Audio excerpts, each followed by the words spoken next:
Hello, my YouTube family. I welcome you all to your very own channel, Next Gen Teachers.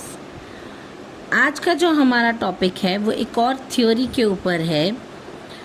आज की जो theory है वो है what is Gestalt theory of learning, how does learning take place according to this theory, bring out its educational implications.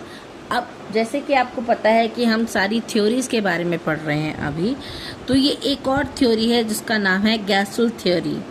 Now the Gestalt theory of learning explains that learning occurs through insight and understanding of the whole situation, not just trial and error. अब हर बार जो है हर एक इंसान को हर चीज़ try करके नहीं आती है। ट्रायल और एरर थ्योरी से या फिर ट्रायल और एरर के तरीके से नहीं आती। कई बार जो है इंसान गहरी सोच में जाके भी किसी प्रॉब्लम का सल्यूशन निकाल सकता है, पर उसके लिए सबसे ज़्यादा इम्पोर्टेंट क्या होता है कि सबसे पहले ये पता चले कि पूरी प्रॉब्लम आफ्टर ऑल है क्या। Now this theory was mainly developed by Max Wertheimer, Wolfgang Kohler and Kurt Kofka. The word Gestalt is a German word meaning whole or complete form. According to this theory, learning takes place when a person perceives the relationship between different parts of a problem and suddenly understands the solution. जैसा कि मैंने आपको बताया कि जब कोई person relationship पता कर लेता है डिफरेंट पार्ट्स ऑफ प्रॉब्लम्स की, तो वो उसके लिए सडनली जो है सल्यूशन निकालने में कारगर साबित होता है। Insightful learning means sudden understanding of a problem without repeated trials. अब इंसाइटफुल लर्निंग का मतलब होता है एकदम से सडन जो है वो किसी चीज़ का आंसर या सल्यूशन निकालना without wasting any time on trial and error theory. The learner sees the relationship between elements and finds the solution quickly. Wolfgang Kohler conducted an experiment with a chimpanzee named Sultan. Now Wolfgang Kohler ने भी जो है एक experiment किया था जो कि किया था एक चिंपैंजी के ऊपर, और उस चिंपैंजी का नाम था सुल्तान। Now a banana was hung outside the cage and some boxes were placed inside. After observing the situation, the chimpanzee suddenly stacked the boxes, climbed on them and reached the banana. This sudden solution showed learning by insight. अब ये जो experiment है वो ये बताता है कि जो चिंपैंजी है उसे एकदम से ही पता चला कि मुझे कैसे वो बनाना मिल जाएगा। उसने फटाफट एक बॉक्स के ऊपर दूसरा बॉक्स रखा, उसके ऊपर चढ़ के उसने बनाना को ले लिया। ऐसे ही जो है कोहलर ने एग्जैक्टली 4 एक्सपेरिमेंट किए थे सेम चिंपैंजी के साथ जिसका नाम सुल्तान था। फर्स्ट एक्सपेरिमेंट के अंदर उसने एक केज में जो है उस चिंपैंजी को बंद कर दिया और केज के अंदर एक बड़ी सी स्टिक रखी और बनाना जो है वो केज के बाहर रखा। उस स्टिक की लंबाई के बिल्कुल एग्जैक्ट डिस्टेंस पे ही उसने बनाना रखा था, जहाँ से चिंपैंजी काफ़ी देर उसको हाथ से उठाने की कोशिश करता रहा पर वो नाकाम रहा।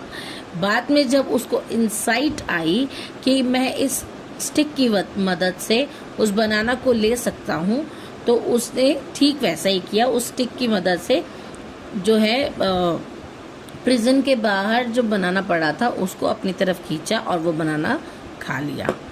सेकेंड एक्सपेरिमेंट में अगेन जो है उन्होंने अब 2 स्टिक रखी केज के अंदर और बनाना जो है वो डबल द डिस्टेंस ऑफ दो स्टिक्स पे रखा। अब क्योंकि चिंपैंजी ने पहले एक बार स्टिक से बनाना उठाया था, उसने फटाफट देखा कि अगर मैं ये दोनों स्टिक्स को आपस में जोड़ के और फिर जो है बनाना को अपनी तरफ खींचने की कोशिश करूँगा तो दोबारा से मुझे वो बनाना मिल सकता है। तब सुल्तान ने जो है वो बनाना दूसरी बार भी लेके खा लिया। थर्ड टाइम जो है कोहलर ने क्या किया, इस बार उन्होंने जो प्रिजन था उसकी रूफ पे बनाना को बांध दिया, थोड़ा सा नीचे बांधा और प्रिजन के अंदर जो है एक बॉक्स रख दिया। तो जो चिंपैंजी है, जो सुल्तान है, पहले तो वो बड़ी देर सोचता रहा, पहले तो वो स्टिक ढूंढता रहा, उसे नहीं मिली, लेकिन फिर उसने क्या किया, दिमाग लगाया कि अगर मैं इस बॉक्स के ऊपर चढ़ जाऊंगा तो मेरा हाथ रूफ के पास पे लगे हुए बनाना पर पहुंच जाएगा और मैं वो खा सकता हूँ। तो उसने एग्जैक्टली वही किया। फोर्थ एक्सपेरिमेंट में इस बार कोहलर ने 2 बॉक्स रखे थे प्रिजन के अंदर और जो बनाना था वो थोड़ा सा और ऊंचा बांधा था ताकि वो डिस्टेंस जो है आराम से वो ना क्लियर कर पाए। लेकिन क्योंकि चिंपैंजी बहुत समझदार था और वो एक्सपेरिमेंट ये पहले कर चुका था, उसने बिना कोई टाइम वेस्ट किए एक बॉक्स के ऊपर दूसरा बॉक्स रखा और उस दूसरे बॉक्स के ऊपर चढ़ के उसने बनाना तोड़ के खा लिया। तो ये थे इनके एक्सपेरिमेंट्स जो कि बताते हैं कि इंसाइटफुल लर्निंग भी ज़रूरी होती है। इंसाइटफुल लर्निंग भी एक तरीके का मेथड होता है। Cognitive learning focuses on mental processes such as thinking, understanding, reasoning, memory and problem solving. In this type of learning, the learner actively processes information and understands concept rather than simply responding to stimuli. अब ऐसी learning के अंदर, cognitive learning के अंदर क्या focus होता है, mental process के ऊपर। अब भाग दौड़ करके जो है कोई चीज़ नहीं ढूंढी जाती है, अब एक ही जगह पर बैठकर दिमाग लगाया जाता है और उसके अंदर पूरी प्रॉब्लम को अच्छे से सोचा समझा जाता है जिससे कि एक अच्छा सोल्यूशन निकल के आता है। So conclusion of this theory was learning occurs through insight, the solution appears suddenly after understanding the problem. जैसे ही प्रॉब्लम समझ आ जाती है वैसे ही उसके लिए एक सोल्यूशन भी निकल के आ जाता है। Perception of the whole situation is important. The learner understands the relationship between different parts of the problem. अब जो इंडिविजुअल है वो रिलेशनशिप समझता है डिफरेंट पार्ट्स ऑफ प्रॉब्लम्स के, तभी वो उसका एक अच्छा सोल्यूशन दे पाता है। अगर उसे आधी अधूरी प्रॉब्लम पता होगी तो वो उसके लिए कोई एक अच्छा सोल्यूशन नहीं दे पाएगा। नेक्स्ट है learning is not always gradual, sometimes it occurs suddenly. कोई बहुत ज़्यादा टाइम टेकिंग नहीं, लेकिन कई बार लर्निंग जो है वो बहुत सडनली भी होती है। Now intelligence plays an important role in learning.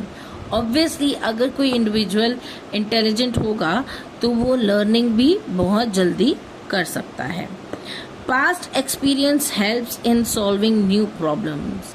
अब जैसे कि अगर आपने कोई टॉपिक पुरानी क्लास, पिछली क्लास में पढ़ा होगा तो आप नेक्स्ट क्लास में उसी टॉपिक को कंटिन्यू जब करते हैं तो आपको जो है पास्ट एक्सपीरियंस से पता होता है कि हाँ इस टॉपिक का एक्चुअल मीनिंग क्या है और अब हम इसको कंटिन्यू करने वाले हैं, तो आपको उसे याद करने में ज़्यादा प्रॉब्लम फेस नहीं करनी पड़ती। सो अब एजुकेशनल इम्प्लीकेशन क्या है इसका। Teachers should encourage understanding rather than rote memorisation. Teachers को जो है क्लास के अंदर बच्चों को चैप्टर अच्छे से समझाना चाहिए, ना कि उनको रट्टा लगा के याद करने के। Learning situations should promote problem solving and thinking. Learning situations ऐसी होनी चाहिए जो कि प्रमोट करे प्रॉब्लम सॉल्विंग को, किसी भी प्रॉब्लम को सॉल्व करने में बिलीव रखें, अच्छी थिंकिंग करने में बिलीव रखें, ना कि जो है उसको लेट गो कर दें। Student should be given opportunities to discover solutions themselves. बच्चों को जो है थोड़ी अपॉर्चुनिटीज देनी चाहिए ताकि बच्चे जो हैं हर एक प्रॉब्लम का सलूशन जो है वो खुद से निकाल सकें, बजाय कि हर एक सलूशन के लिए टीचर के पास जाएं। तो ये थी आज की क्लास। आई होप आपको अच्छी लगी होगी। अगर आपको मेरी वीडियोस अच्छी लगती हैं तो please do like, share, comment and subscribe my channel. Comment करके और लाइक करके मुझे मोटिवेट करना ना भूलिएगा। तब तक के लिए थैंक यू।